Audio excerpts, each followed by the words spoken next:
विद्यार्थियों नमस्कार। कैसे चल रही है आपकी पढ़ाई? पढ़ रहे हो घर पे प्रॉपर? मेरे कानों में जवाब आ रहा है कि हाँ सर पढ़ाई कर रहे हैं सर हम। अच्छी बात है, पढ़ना भी है। विद्यार्थी जीवन का काम ही यही होता है। सफलता के लिए पढ़ना ही जरूरी है। आपका तो सिर्फ एकमात्र लक्ष्य होना चाहिए कि सिर्फ पढ़ाई ही करनी है। तो आज अपने बात करेंगे ये अपना जो है, बता देता हूं मैं आपको स्टार्टिंग के अंदर ही, ये प्रोबेबिलिटी का लेक्चर नंबर 6 स्टार्ट होने वाला है आज। मैं एक बार फिर से बता देता हूं आपको, अगर किसी ने नहीं देखा है तो मैं थोड़ा सा उदाहरण देता हूं, आपको ध्यान देना।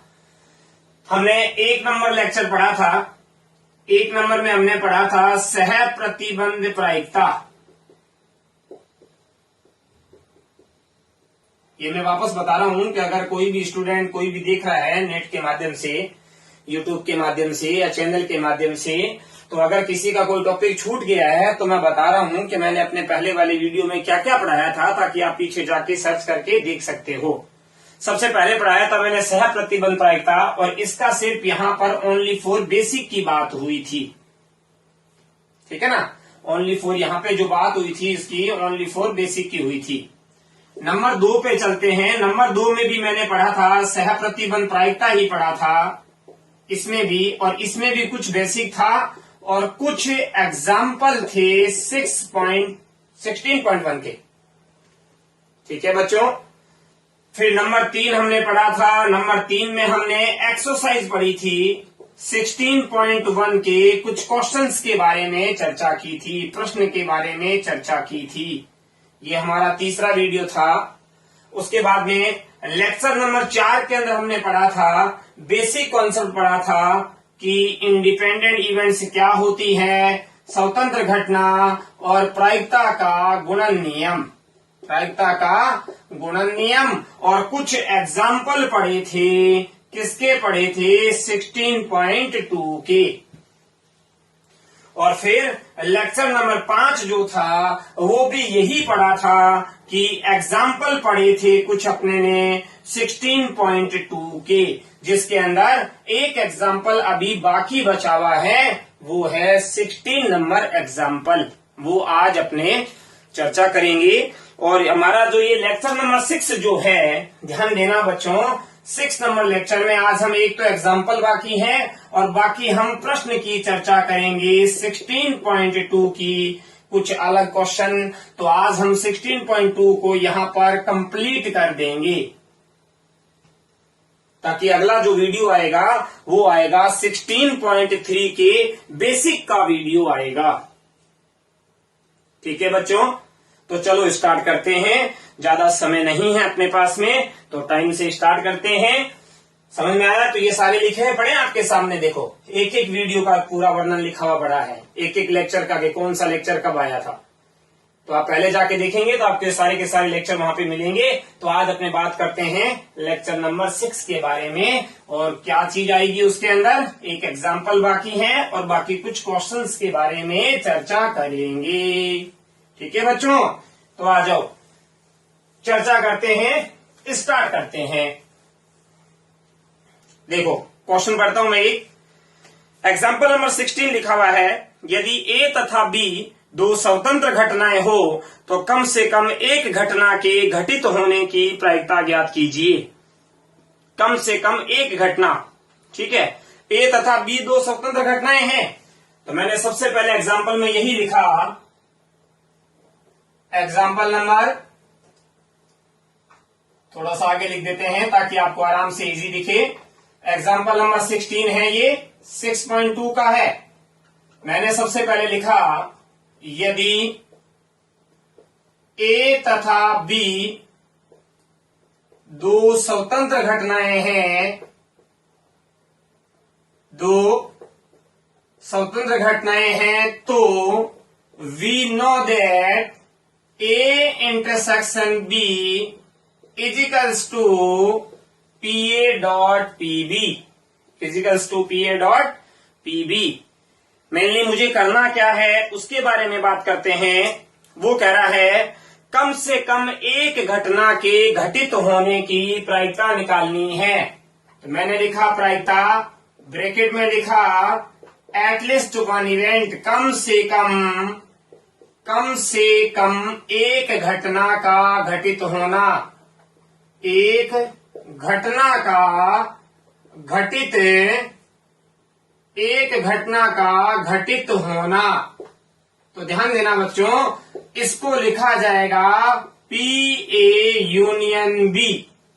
अब यूनियन क्यों आया देखो, इंटरसेक्शन का मतलब होता है कॉमन, यानी कि बहुत सारे मानों में जब कोई कॉमन आता है तो वो इंटरसेक्शन होता है, और यूनियन का मतलब होता है सब कुछ। अब यहाँ कम से कम एक है, यानी ज्यादा से ज्यादा सब कुछ लेना है। कम से कम एक है यानी ज्यादा से ज्यादा सब कुछ लेना है। तब यहाँ क्या आया मेरे पास में, यहाँ आया मेरे पास में यूनियन। मुझे इसका मान निकालना है कि इसका सूत्र क्या बनेगा। ये अपने आप में आगे चल के एक फॉर्मूला बन जाएगा, ठीक है ना। अगर मैं बात करूं पहले से ही आपके अंदर एडवांस में, तो मैं ये कहूं कम से कम एक घटना का फॉर्मूला जो बनेगा वो ये बनेगा। लेकिन मेन क्वेश्चन यही तो सॉल्व किया जाना है कि ये आया कैसे मेरे पास में, किस प्रकार से लाया गया। तो आ जाओ, मैंने यहां लिखा, हम जानते हैं एक प्रायिकता का योग नियम होता है, आपने कक्षा 11th में पढ़ा है, पी ए यूनियन बी बराबर में पी ए प्लस के अंदर पी बी माइनस के अंदर पी ए इंटरसेक्शन बी पढ़ा है। तो आगे देखो, अब देखो, if A and B are two independent events then A P A intersection B is equals to P A dot P B. तो मैंने यहाँ क्या किया, ये जो मेरे पास में P A dot P B है, इसकी जगह मैंने कुछ मान रिप्लेस कर दिया। और क्या रिप्लेस किया, इसको लिख सकता हूं मैं इसके स्थान पर P A dot P B लिख सकता हूं विद्यार्थियों। आगे चलते हैं, ये पी ए मेरे पास ऐसा का ऐसा, इस पूरे में कुछ कॉमन आ रहा है। इस पूरे में गौर से देखोगे तो यहाँ पे इस कंप्लीट के अंदर कुछ कॉमन निकल रहा है। क्या कॉमन निकल रहा है आपको समझ में आएगा। तो आपने यहाँ देखा कॉमन आ रहा है मेरे पास में, ध्यान देना, पीबी कॉमन आया। क्या कॉमन आया, पीबी कॉमन आया। तो अंदर क्या लिखूंगा, 1 माइनस के अंदर पी ए, सही है, 1 माइनस में पी ए। अब मैंने चूंकि करके यही लिख दिया। मैं जानता हूं कि P A plus P A bar का मतलब कॉम्प्लीमेंट्री इवेंट, ठीक है ना। यानी ये वो घटना जो घटित हो रही है, ये वो घटना जो घटित नहीं हो रही है, उनका मान मिलाकर 1 होता है। तो ध्यान देना प्यारे बच्चों, मैं इसको ऐसे भी लिख सकता हूं, क्या चीज, मैं इसको पी ए बार भी लिख सकता हूं।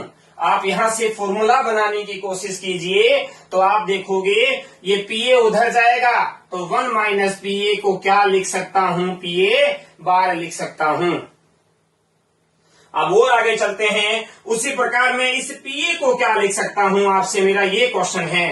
तो यहां से निकालो, पी ए को ये लिख सकता हूं 1 माइनस में पी ए बार, और ये प्लस के अंदर पी बी, और ये पी ए बार, सही है। और आगे चलते हैं, ये 1 का मेरे पास 1 है, इन दोनों में कुछ कॉमन आ रहा है, इन दोनों में माइनस का पी ए बार कॉमन आ रहा है। ध्यान दो, चाहे आ रहा है नहीं आ रहा है, दोनों में क्या कॉमन आ रहा है, 1 माइनस के अंदर पी ए बार कॉमन आ रहा है।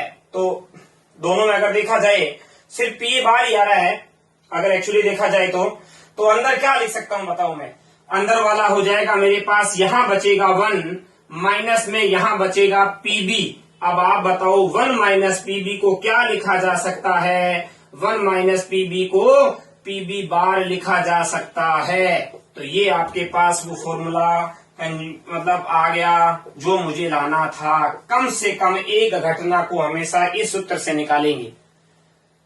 जैसे उदाहरण देता हूं, जैसे एक छोटा सा उदाहरण देता हूं आपको। एक उदाहरण क्या है, एक क्वेश्चन ही कर लेते हैं अभी लेटेस्ट के अंदर ही, तो आके आपको क्लियर हो जाए ठीक है ना। देखो 16.2 के स्टार्टिंग के क्वेश्चन जो हैं वो काफी सिंपल हैं, तो मैं उनके ऊपर ज्यादा चर्चा नहीं करूंगा। यदि आपको कोई क्वेश्चन पूछना है स्पेशल तो आप मुझे कमेंट बॉक्स के अंदर पूछ सकते हैं। मैं पीछे से चलूंगा यहाँ पर, ताकि पीछे वाले क्वेश्चन थोड़ी लैंग्वेज वाले क्वेश्चन हैं और वो आपको थोड़ा इजी हल हो जाए। आगे वाले तो सिंपल ही होते हैं हर बार, ठीक है ना। तो आगे वाले के लिए आप अपने आप ट्राई कीजिए, आपसे हो जाएगा, आप कर सकते हो, आप बहुत कुछ कर सकते हो, ठीक है ना। तो आगे चलते हैं। मैं 16.2 का एक क्वेश्चन लूंगा और इस एग्जाम्पल को भी उसके माध्यम से समझाना चाहूंगा। मैंने एक क्वेश्चन लिया और वो क्वेश्चन है क्वेश्चन नंबर 13। तो पढ़ते हैं, सुनना भाई। एक विशेष समस्या को ए तथा बी के द्वारा स्वतंत्र रूप से हल करने की प्रायिकता 1/2 और 1/3 है। ध्यान देना बच्चों, मैं क्या कह रहा हूं। एक विशेष समस्या को, कोई एक समस्या है, वो समस्या क्वेश्चन से रिगार्डिंग हो सकती है, वो समस्या किसी वर्ग से रिगार्डिंग हो सकती है, अदरवाइज वो समस्या किसी चीज को लेकर XYZ कुछ भी हो सकती है। तो ए जो हल करता है उसकी प्रायिकता 1/2 और बी उसको हल करता है उसकी प्रायिकता 1/3। तो पहले लिख लेते हैं। मैंने लिखा ए के द्वारा समस्या हल करने की प्रायिकता, समस्या हल करने की प्रायिकता, तो हिंदी में लिखना जरूरी नहीं है, प्रायिकता यानी पी है 1/2। तो नीचे लिखा, इसी का विपरीत निकाल दिया। ए के द्वारा समस्या हल न करने की प्रायिकता बेटा पीए बार। समझ में आ रहा है। अब पीए बार कैसे निकलेगा। यदि कभी आपको किसी घटना का कॉम्प्लीमेंट्री निकालना है, यानी मैं कहूं हिंदी में पूरक निकालना है, तो 1 में से उस घटना को घटा दीजिए तो 1/2 ही आएगा, क्योंकि हाफ का क्या आता है, दोनों का मिला के 1 होता है, ठीक है ना। तो हाफ में से क्या वापस हाफ ही आएगा, ठीक है ना। आगे चलते हैं। बी के द्वारा समस्या हल होने की प्रायिकता या हल करने की प्रायिकता, तो बी के द्वारा समस्या हल करने की प्रायिकता यानी पीबी बराबर 1/, यहां लिखा बी के द्वारा समस्या हल न होने की प्रायिकता, यानी ध्यान देना बेटा, मैं बात कर रहा हूं पीबी बार की, ये घट जाएगा तो यहां आएगा 2/3। इतना समझ आ गया उम्मीद करता हूं। अब ध्यान दो, देखो कैसे मैं आपसे सवाल कह रहा हूं। बहुत अच्छा क्वेश्चन है, ध्यान से समझना, काफी सारी चीजें समझने को मिलेगी और काफी सारा आपको इसमें कुछ अलग मिलेगा। प्रोसेस में आपको दोनों प्रोसेस सिखाऊंगा। वो कह रहा है, यदि दोनों स्वतंत्र रूप से समस्या को हल करने का प्रयास करते हैं तो प्रायिकता ज्ञात कीजिए कि समस्या हल हो जाती है। नंबर 1 कंडीशन ध्यान देना बच्चों, उसने कहा है समस्या हल हो जाती है। उसने कहा है कि समस्या हल हो जाती है। अब ध्यान देना, समस्या हल होने की कंडीशन सुनो। ए हल कर रहा है और बी भी हल कर रहा है। तरीके कितने होंगे ये सुनना। देखो मैं आपको बताता हूं, यहां ए हल कर सकता है, बी हल कर सकता है, यानी दोनों ही हल कर रहे हैं। ए हल कर रहा है, बी हल नहीं कर रहा है, ये भी समस्या हल हो रही है। फिर ए हल नहीं कर रहा है और बी हल कर रहा है। इतनी सारी सिचुएशंस आएगी भाई, समस्या हल होनी है। ध्यान से देखो, आप अगर गौर से देखोगे तो, ठीक है ना। यहां देखते रहना। वो कह रहा है समस्या हल हो जाती है, तो हो जाने का मतलब दोनों कर सकते हैं। ए अकेला कर सकता है तो बी नहीं कर रहा, और बी कर रहा है तो ए नहीं कर रहा है। अब कोई सोचे सर ये पॉइंट क्यों नहीं आया कि दोनों ही नहीं करते हैं। तो दोनों ही नहीं करते हैं जिसका मतलब तो समस्या हल नहीं हुई। तो मैं आपको क्या समझाना चाह रहा हूं, मैं उसके ऊपर बात करूंगा। अब ये तरीका है, आप इन सब के अंदर मान लिख दो, आपका आंसर आ जाएगा। आप इन सब में ऊपर से प्रॉपर मान लिख दो, इसका आंसर आ जाएगा। एक तरीका तो ये है। अब इसका एक और तरीका है। कभी कभी क्या होगा, आप जिस सीधे मेथड से जाना पसंद करते हो, उस मेथड से ये क्वेश्चन कभी कभी यहां घटने बहुत सारी आ जाएंगी। तो देखो, हम एक बात जानते हैं। क्या जानते हैं कि एक प्रोबेबिलिटी जो होती है, प्रायिकता जो होती है, उसके सभी घटनाओं का योग कितना होता है। उसके सभी घटनाओं का योग 1 होता है।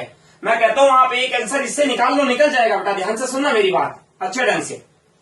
लेकिन अब एक तरीका और सुनना, आप लिखते जाओ आराम से। दोनों हल करते हैं,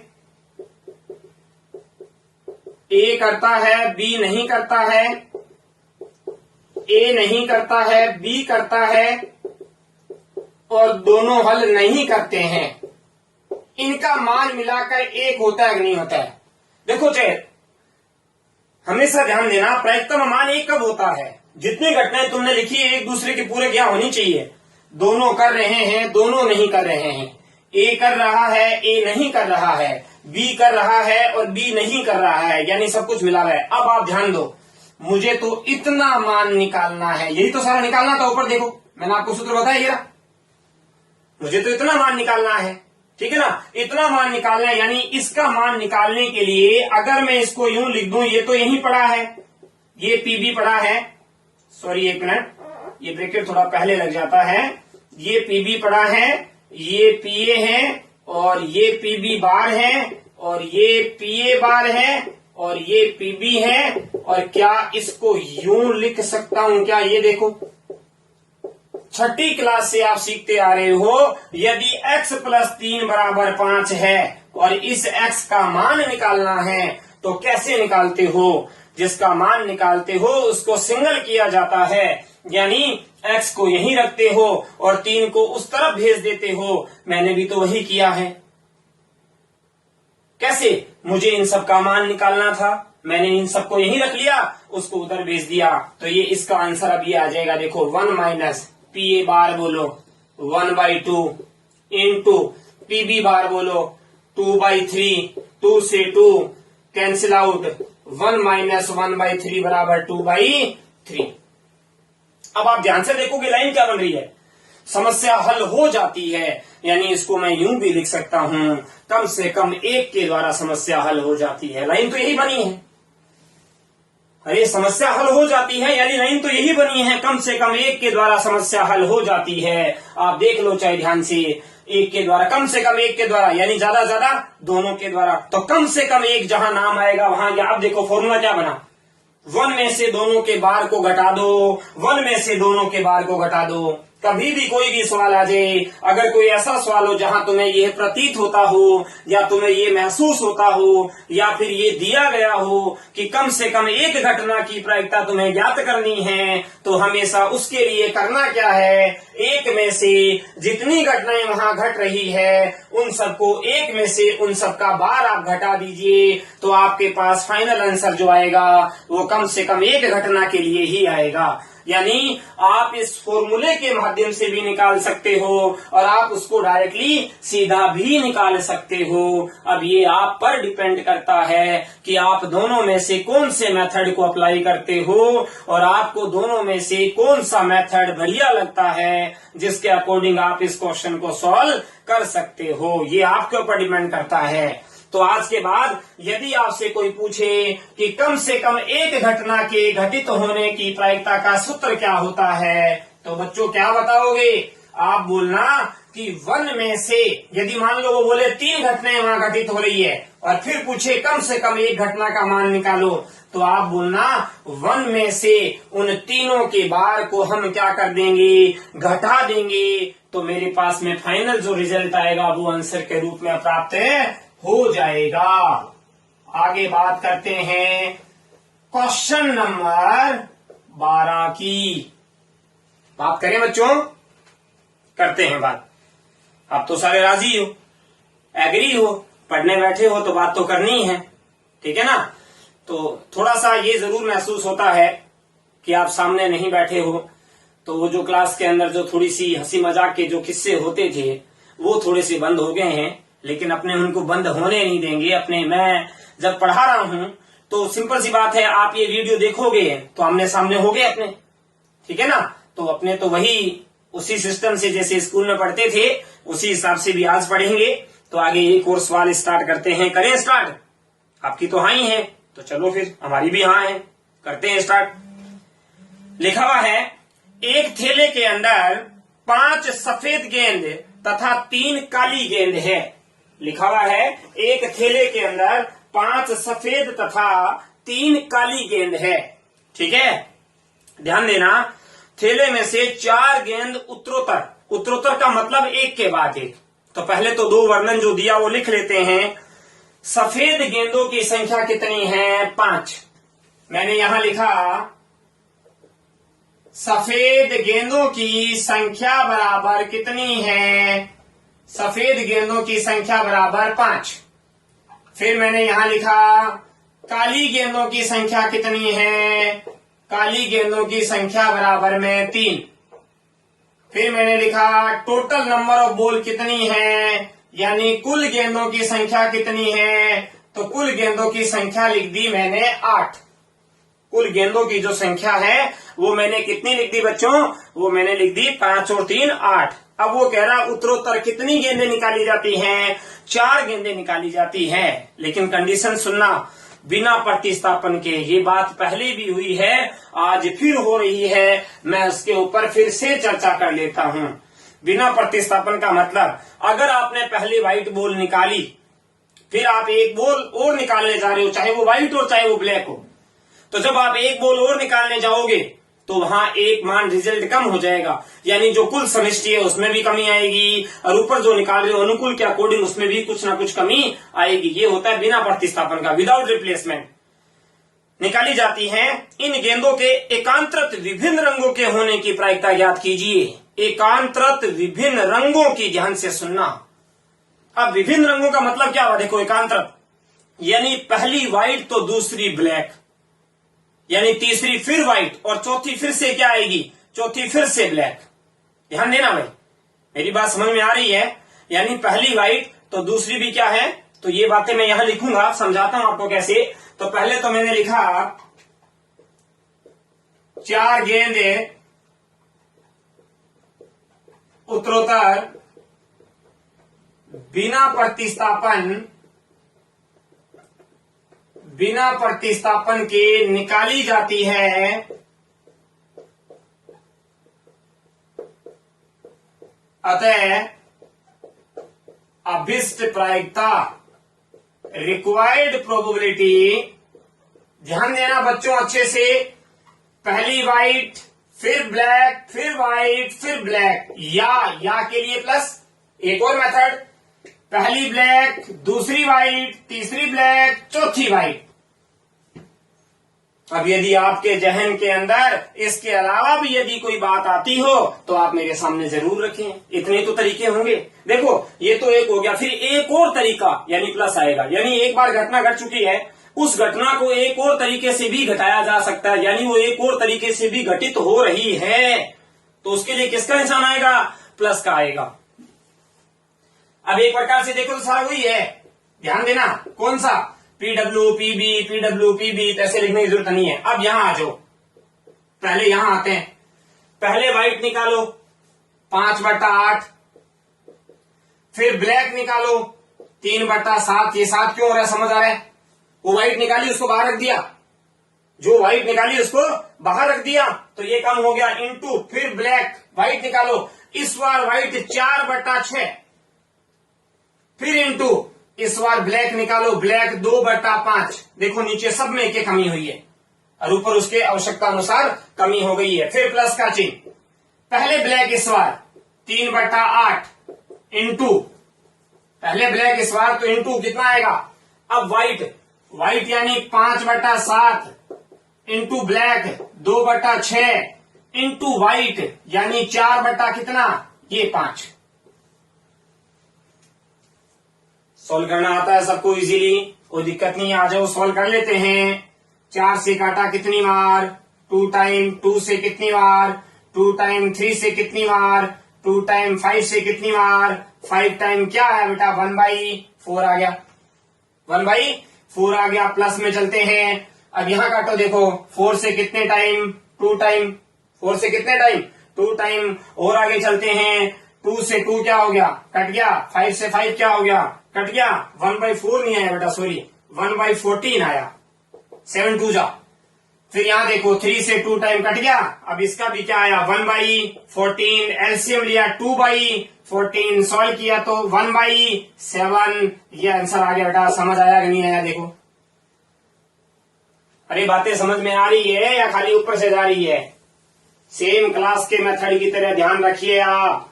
जब आपने YouTube पर अपनी पढ़ाई के लिए अपना चैनल खोल लिया है तो उसके बाद कम से कम अपने मन को एकदम कंफर्ट जोन को छोड़कर ये मानिए कि मुझे जब तक ये वीडियो मेरा पूरा नहीं होता है तब तक मेरा ध्यान मुझे यहीं केंद्रित करना है और मुझे सिर्फ और सिर्फ पढ़ाई करनी है। पढ़ाई ही मेरा आखिरी लक्ष्य है, उसके अलावा मेरा कोई भी लक्ष्य नहीं है। तो आगे आ जाओ बच्चों, बात करते हैं एक और एग्जाम्पल नंबर 11 की। ये भी बढ़िया क्वेश्चन है, इससे आगे सारे सिंपल सिंपल क्वेश्चन हैं, ठीक है।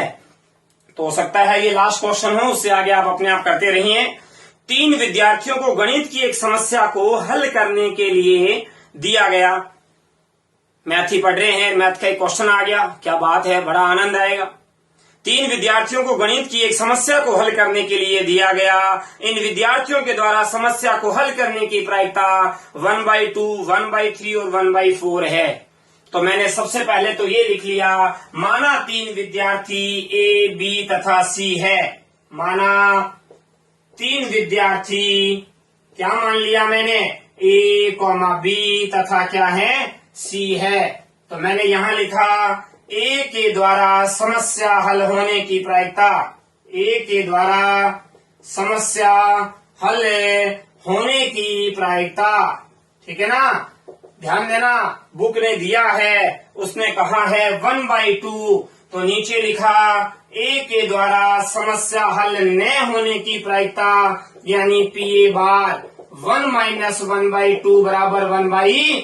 उम्मीद करता हूं समझ आ गया होगा, सही है बच्चों।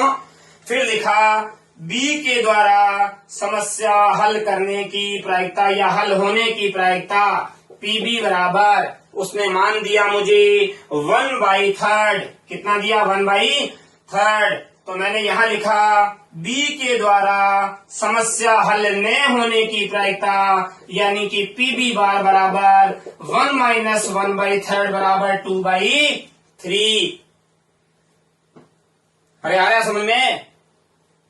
ये कोई ज्यादा तेज नहीं पढ़ा रहा हूं, सिंपल सिंपल चीजें। आप 12th क्लास के विद्यार्थी हो, 12th मैथमेटिक्स, IIT करने वाले, देश के टेक्निकल डिपार्टमेंट को चलाने वाले, तो आपके लिए कोई तेज थोड़ी है, सिंपल है। कोई तेज नहीं है ना, आ जाओ फिर, तेज नहीं है तो और थोड़ा और तेज करते हैं। फिर मैंने लिखा C के द्वारा हल करने की प्रायिकता, C के द्वारा समस्या को हल करने की प्रायिकता, समस्या को हल करने की प्रायिकता यानी PC बराबर, और उसने मुझे दिया है 1/4। मैंने नीचे लिखा C के द्वारा समस्या हल न करने की प्रायिकता यानी PC डैश बराबर 1 - 1/4 बराबर कितना आएगा, 3/4। आया समझ में? अब सुनना क्या कह रहा है, सिंपल सा क्वेश्चन है, एकदम सिंपल सा। तो तीनों के द्वारा अलग अलग समस्या हल नहीं होने की प्रायिकताएं वो तो मैंने निकाल ही लिया। अब वो कह रहा है समस्या के हल होने की प्रायिकता निकाल लीजिए। वो कह रहा है समस्या हल हो जाती है, उसकी प्रायिकता निकालनी है। तो मैंने यहां लिखा, देखो, समस्या के हल हो जाने की प्रायिकता, समस्या के हल हो जाने की प्रायिकता। ध्यान देना बच्चों। अब आप बताओ समस्या हल हो जाती है कितने प्रकार से? मैं तो सीधा बता रहा हूं वैसे तो, यानी देखो, हो जाती है, तीनों कर सकते हैं, 2 कर सकते हैं, 1 कर सकता है, यानी कम से कम 1 और ज्यादा तीनों नाम आ गया, यानी कम से कम 1 के द्वारा हल होने की प्रायिकता। तो मैं इसको सीधा ये लिख सकता हूं, 1 - में PA बार, यहां PB बार और यहां PC बार। अब 1 - में PA बार का मान बोलो, PA बार 1/2, ये आ गया 1/2।